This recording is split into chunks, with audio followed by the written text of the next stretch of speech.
Hi, I'm AC Stranger. This is the Bad Movie Show, episode 43, The Recommendation Show. Tonight I'm reviewing 3 movies recommended to me by you. Well, 3 of you. Thank you to everyone who's ever recommended a movie to me, and I'm going to be doing more shows like this, so keep the list coming. Good, bad, or terrible, I love it when you give me something different to watch, so thank you very much, and let's get started, shall we? The first was recommended to me by my friend Aaron, the first year I did this show, and, you know, with me, it's never a matter of when, or it's never a matter of if, it's a matter of when. And I finally got to it, so thanks, Aaron. We have John Dies at the End, Magnet Releasing, rated R, 2012. A screenplay and directed by John Coscarelli, who directed Bubba Hotep. And we have starring Chase Williamson, Rob Mays, Clancy Brown, and Paul Giamatti. Now we have David Wong, who's a cute white guy, and he's telling the story about him and his friend John, who are spiritual exorcists or paranormal investigators. And he has ESP after taking a black living drug that they call the soy sauce.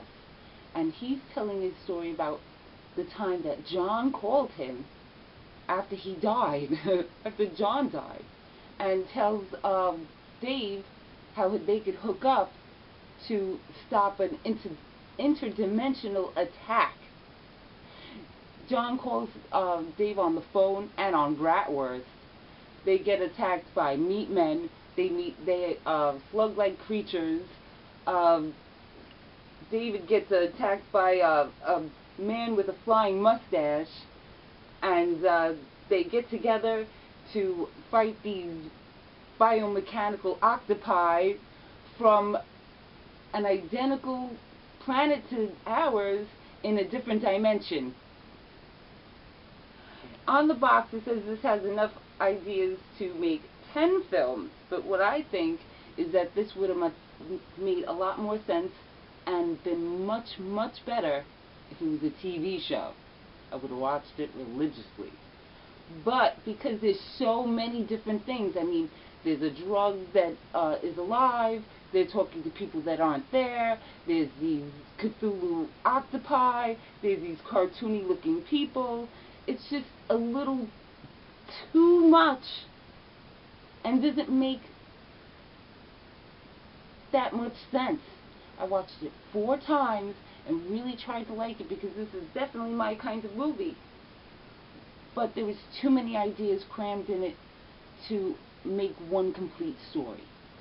Like I said, 3 seasons of a TV show, this would have rocked. But shoving it all in one story was too much.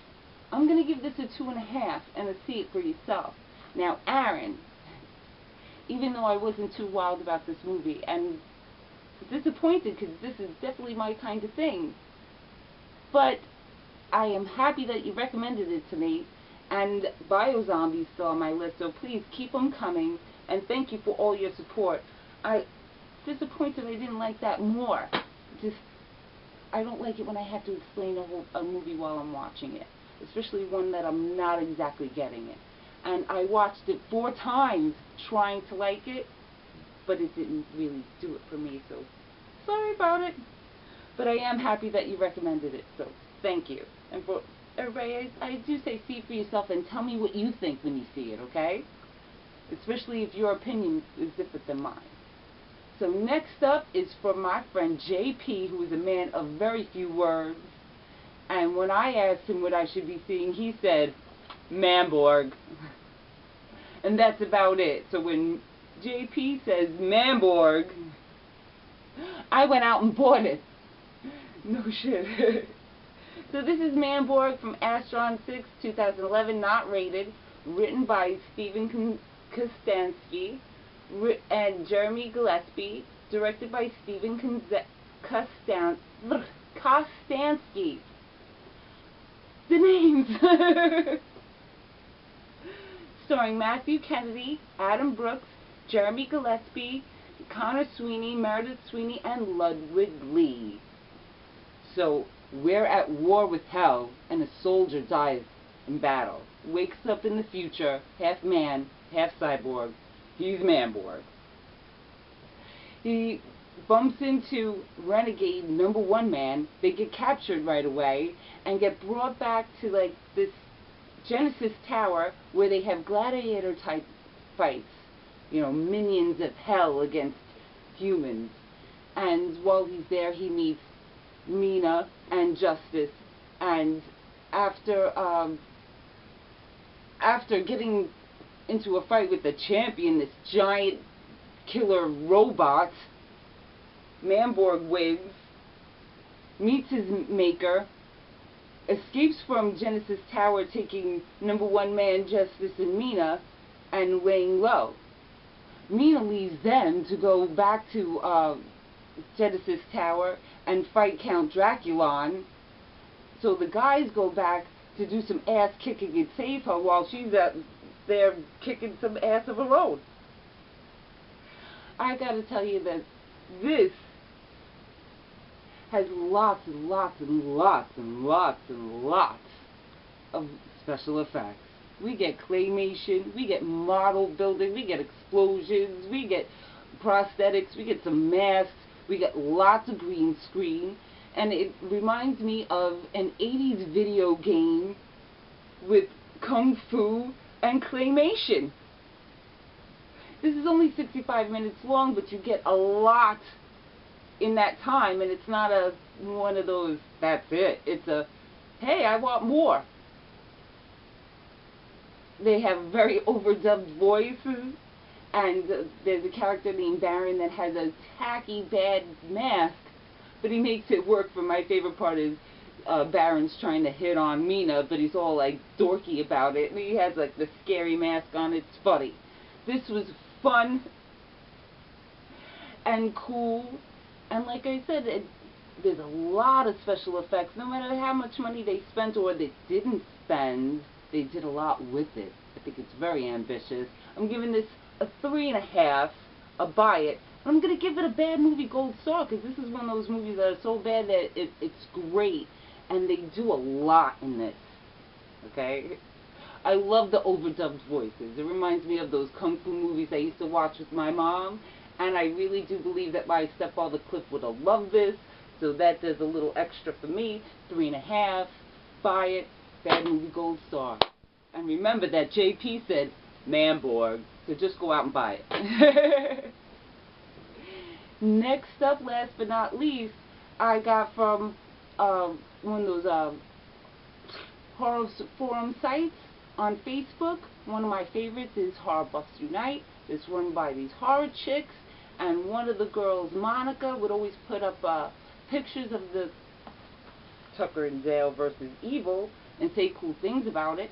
So I just went out and bought it, straight up. Alright, so this is Tucker and Dale versus Evil, Magnet Releasing, 2010, rated R.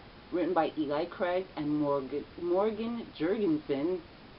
Directed by Eli Craig, starring Tyler Labine, Alan Tiddick, and Katrina Bowden.